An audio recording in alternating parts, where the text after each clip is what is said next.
Good morning. Today we're going to start the Christmas baking, and we're going to be making an Irish Tea Brack, which is an Irish tea bread. Really interesting ingredients, which makes this whole process comforting and fun to do. And we always sort of expect a fruitcake at Christmas. So here we go. I got some Irish style flour from King Arthur. I couldn't find anything like this in my local supermarkets, and even though we're New York based, it's a rarity. So it came by mail. It's a beautiful flour.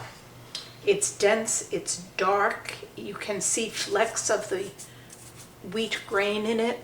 It has a fragrance that's earthy and fresh and smells like the great outdoors, different than other flours. Last night, I diced a bunch of the fruits that will go into this. They have to soak overnight in a strong brew of Irish tea. And let me read the ingredients for you. I've doubled the recipe because if you're going to go to all of this trouble to chop all of those fruit and nuts, you might as well make it worth the effort. So you can have one made and you have one to give.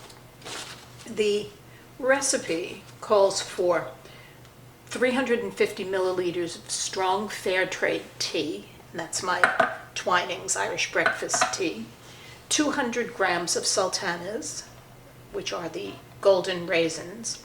They have different taste and a different texture than the regular raisins. I've done half and half for this recipe.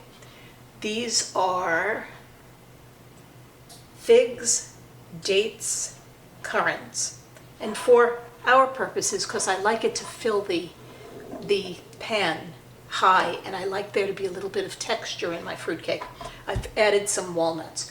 So in total, for one loaf, it would be 200 grams of raisins and 150 grams of mixed fruit, so 350 grams of fruits and nuts. Calls for 1 egg, but of course I'll be using 2 because this is a doubled recipe, and 230 grams of plain flour. A heaping teaspoon of mixed spice, so apple pie, pumpkin pie, that kind of spice, cinnamon, clove, allspice, ginger, and 2 level teaspoons of baking powder. I've already included all of the dry ingredients, and I've also added a little bit of salt. This is really neat, and I will be making 2, so I've already prepared the first pan. Now, I'd like you to take a look at these guys. They're all squishy and soft, and I sneaked in 2 generous shots of Jameson's. Now, I've added a full teaspoon of cinnamon and a 1/4 teaspoon of clove, a 1/4 teaspoon of allspice, a 1/4 teaspoon of ginger, and a little shake of nutmeg. I've also added 2 very generous tablespoons, actually 4 very generous tablespoons of dark brown sugar. It has a molasses taste and will make the batter dark. Now it says to make it well and add 1 egg, but since this is double, we'll be adding 2 eggs. And, oh, look at that. Just take the little eggshell out if it falls in. Usually it's a good idea to break an egg into a separate bowl, but I didn't do that this time, did I? So let's mix this up and just wet it a little bit. It's going to stay very, very dry. The moisture that holds this whole thing together is going to be the tea and the wetness of the fruits. There. I'm going to be squeezing out most of the moisture so that we can have some as a reserve should the batter be too dry to put into the baking pans. Yeah, there we go. See, I'm squeezing it, but I'm leaving some of the tea. I'm pretty sure it's all going to wind up in this mix anyway. Let's see. The goal of this is to make this the best fruitcake you've ever had and serve it at tea all through the 12 days of Christmas.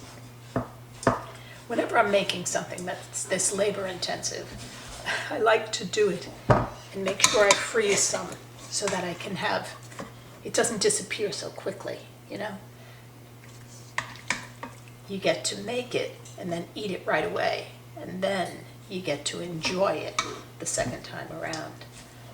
So this is a bread that freezes beautifully. So I'm just going to keep mixing this until everything comes together. I see the flour. Yeah. Bowls.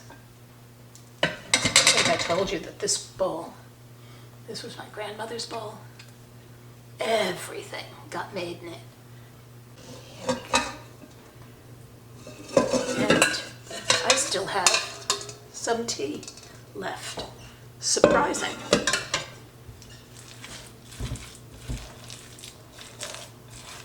Here it is.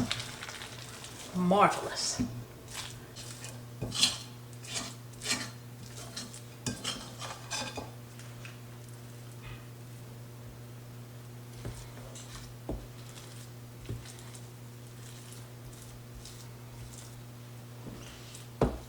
This is how they look. They are as close to equal weight as I can possibly get them. I'm going to pop them in the oven and come back in an hour. See you then. And here they are, two absolutely exquisite Irish tea brachs, Irish tea breads.